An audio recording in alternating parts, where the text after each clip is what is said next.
In Kharkiv Oblast, on a night in June, a drone took off, chased another drone through the dark, and hit it. No pilot flew it in. A human was in the room. He picked the target off a radar screen and pressed start. The machine did the rest. It flew the intercept, recognized the shape it was chasing, and closed on it alone. The only job left in the van was to not cancel. A rival Ukrainian interceptor has been going out to units since last autumn. So this video is not an argument about whether that machine should exist. It exists. It is about a promise somebody made about machines like it, and the date attached to that promise. The date is this year. What actually happens on the day a deadline runs out? October 2023. Two people signed a joint appeal. One of them ran the United Nations. The other was Mirjana Spolja-Rich, the first woman to run the International Committee of the Red Cross, the organization that writes the rules armies later claim to have read. Their wording was not soft. Quote, "The autonomous targeting of humans by machines is a moral line that we must not cross." Then they started a clock. They asked world leaders to open negotiations on a legally binding instrument and, in their words, to conclude such negotiations by 2026. Read that the way an engineer reads a spec. Not open talks by 2026. Conclude them. Finish. Sign. Now, a deadline in international law is a strange object. Made of what? It has no engine. Nobody who said it can enforce it.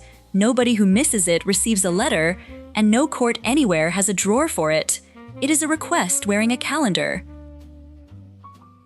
The place that request went to live has a spectacularly boring name, the Convention on Certain Conventional Weapons.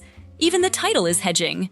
Inside it sits a group of governmental experts, and here is the detail that decides everything. The group has a mandate to discuss. It does not have a mandate to negotiate. Two verbs. The gap between them is this entire episode. A room permitted to discuss can meet until the sun goes out. The convention has been at this since 2014, 12 years, and the expert group itself only formed halfway through. What 12 years produced is a document with the least urgent name in the history of urgency, the rolling text. And the fair version of this story is stranger than the cynical one. The draft got better. Last December, it was carved into 5 boxes and littered with square brackets. And in a treaty draft, brackets mean nobody has agreed to the words inside them. By June, the brackets were gone. So were the boxes. A limp phrase about control being context appropriate was deleted, and a requirement that these weapons be predictable, reliable, traceable, and explainable was put back in. So read that again. The document improved. The lawyers did their job. Then, on the 7th of July, the group circulated its draft final report. 12 years of work, and the recommendation at the end is one sentence. The review conference, quote, decides by consensus on the modalities of the future work of the group. Sit with the grammar, not negotiate, not adopt. Decide on the modalities of the future work. The final act of the group, after 12 years, was to recommend a decision about how to keep meeting. Picture the room, because it is a real room. Geneva, a horseshoe of desks, nameplates, headphones, and a paragraph on a screen that has been edited by more governments than you could name from memory. In March, the delegate from Belgium takes the floor and says the quiet thing out loud. His delegation's words. At some point, this bubble we have built needs to produce something that connects with the real world. That is a diplomat, on the record, calling his own meeting a bubble. Now the audit, and it comes down to one word. The draft does try to keep a person in charge of what the weapon is for. Here is how it says so. Target and mission parameters cannot be substantially modified unless such modification is executed or authorized by a human. Look at that verb, authorized. Executed means you did it yourself. Authorized means you allowed it, and allowing takes about as long as pressing start. The strongest safeguard in the document is satisfied by a tired man in a van, at night, tapping a screen. The word in front of it is working too. Substantially. Take that out, and the sentence is a rule. Leave it in, and it is a negotiation, because whoever builds the system defines what counts as substantial. And they will. So look at what a human decision actually costs. Hold your hand out flat and have somebody drop a coin past it without telling you when. Try to catch it. Did you? From the moment light lands on your eye to the moment your fingers move is about 1/4 of a second. That is the simplest thing a nervous system can be asked to do. Recognizing a shape, checking it against a rule, deciding it is a combatant and not a farmer, and choosing to kill it. None of that is simple. That takes seconds. Two machines closing on each other have no seconds to spare, and neither is waiting for you to finish thinking. Which is the honest version of the problem. The paperwork is fine. Authorization is the only human act small enough to fit in the gap, and that gap is closing on both sides, because the shorter loop wins. Every side knows this. Nobody is going to lose a war to preserve a paragraph. Here is where the story gets genuinely contested. March 2021, a United Nations panel of experts on Libya filed a report. Buried in it is a sentence about Turkish-made loitering munitions. A loitering munition is a drone that waits. It circles, it looks. It is also the warhead, so there is nothing to recover afterwards and nothing to interview. The panel wrote that the systems were programmed to attack targets without requiring data connectivity between the operator and the munition. In effect, a true fire, forget, and find capability. Fire, forget and find. That phrase went round the world in a day, and every headline landed on the same sentence. The first human being killed by a machine that picked them. Except the report never said that. It never confirmed that anyone was killed by a machine operating on its own. Not once. A legal scholar at West Point argued the debate had latched onto the wrong question, whether a robot got a first kill, while the harder one went past everybody.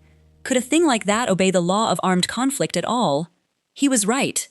So did an autonomous weapon kill a person for the first time in Libya? Nobody knows. That is the real answer, and it is worse than either tidy one. A world where we cannot tell is one where the line either got crossed in silence or did not, and we built no instrument for finding out which. There is no black box. There is no inquest. No autopsy either. There is a footnote in a report about somewhere else. We already ran this experiment, badly, in public, and then we wrote a report about it. March 2003, Iraq. A Patriot battery is 3 things: a radar, a screen, and an operator with a rule saying a human decides. The screen called a contact hostile. The operator did not overrule it. He agreed. The contact was a British Tornado on its way home, and both crew were killed. The next day, another battery's radar locked onto an American fighter. The pilot did the arithmetic a pilot does, and fired a missile into the radar, his own side's radar. The following week, a Patriot killed a Navy pilot. Afterwards, the Pentagon's own Defense Science Board went through it and wrote a sentence that should be carved over the door of every meeting in Geneva. Their finding: the operating protocol was largely automatic, and the operators were trained to trust the system's software. Trained to trust it, not to check it. Their recommendation was a protocol allowing more operator oversight of major system actions, which quietly tells you how much oversight there was. Carry this out of the video, if nothing else. Being in the loop is not a safety feature. It is a seating arrangement. A person who is present, tired, outranked by a screen, and handed a fraction of a second is not a safeguard. He is a signature. So, back to the deadline, because it has a shape now. 3 dates are left. The experts meet one final time at the end of August. A preparatory committee sits for 3 days in September. Then, from the 16th to the 20th of November, the convention holds its 7th review conference in Geneva. That week is the only place inside this convention where a mandate to negotiate can be born. States could walk out and build a treaty elsewhere, the way they did with landmines. But inside that room, that week is the whole opportunity. If it does not happen there, the deadline expires with nothing standing behind it. More than 70 governments now say they want negotiations, and that number climbed sharply this spring. So it passes, right? It matters much less than you would like, because this convention decides by consensus. Consensus means a single state can stop the whole thing, not a majority against it. 1. Count the votes anyway, because they say something about us. In December, the General Assembly adopted a resolution on autonomous weapons. 164 states in favor, 6 against, 7 abstentions. That is roughly as close to unanimous as the modern world is capable of being, and it produced no mandate whatsoever. One of those votes against was the United States, which had voted in favor of resolutions like that one twice before. Okay, here is the part that is not funny. Nothing will happen in December.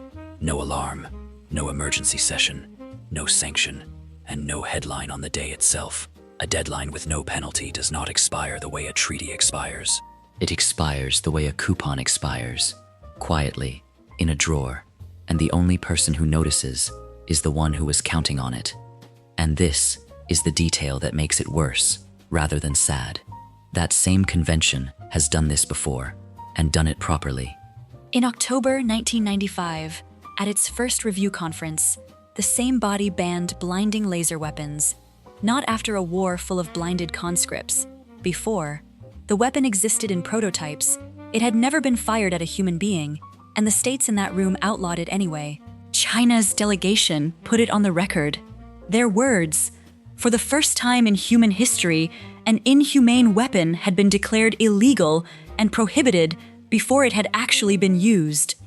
Same convention, same kind of meeting, different city, same governments. So the question was never whether our species can ban a weapon it has not fielded yet. We have the precedent, dated and signed. It took roughly 6 years from the first expert meetings to a finished protocol. Autonomous weapons have had twice that, and what they have to show is a good document and a recommendation to decide later. What changed is not our morals. It is the price. A blinding laser was a specialist tool with no mass market. An autonomous interceptor costs a few $1,000s, kills something worth 10 times more, tonight, at a hit rate reported in the 90% range. Once the cheap thing works, a ban stops being a moral argument and turns into a budget argument. Budgets win those. And notice who the loop was ever for. Not the operator, not the lawyers. A rule about human control is a promise to the person at the far end that somebody with a conscience looked at them first and could have chosen not to. That is the entire content of it. Take the person out, and you have not built a faster weapon. You have built a death that nobody is required to remember. Put your finger on any button within reach. A light switch, a lift call, the volume on whatever you are watching this on. Press it. That gesture, that precise quantity of thought, is the thing the draft calls authorization by a human. The machines are not the horror. The horror is a good document with a button on the end of it. So be honest, Terrans. Nobody here is a cartoon villain. The engineers building those interceptors are knocking down things aimed at apartment blocks for a tenth of what the target cost, and if you were them, you would build it too. The diplomats wrote a decent text. Everybody did their job, and the answer still came out as a recommendation to meet again. It is only that the button keeps getting smaller. It started as a trigger, then a joystick. Now it is one press, and the honest name for the next version is a checkbox in a settings menu that somebody ticked at the beginning of a shift and forgot about by lunch. December is the deadline. November is the last exit. Watch that room, because it is the final week anybody gets to write this down in human handwriting. Until then, Terrans, keep an eye on who is pressing what. Next time, what a machine actually sees when it looks at a person, and why the answer is a number between 0 and 1.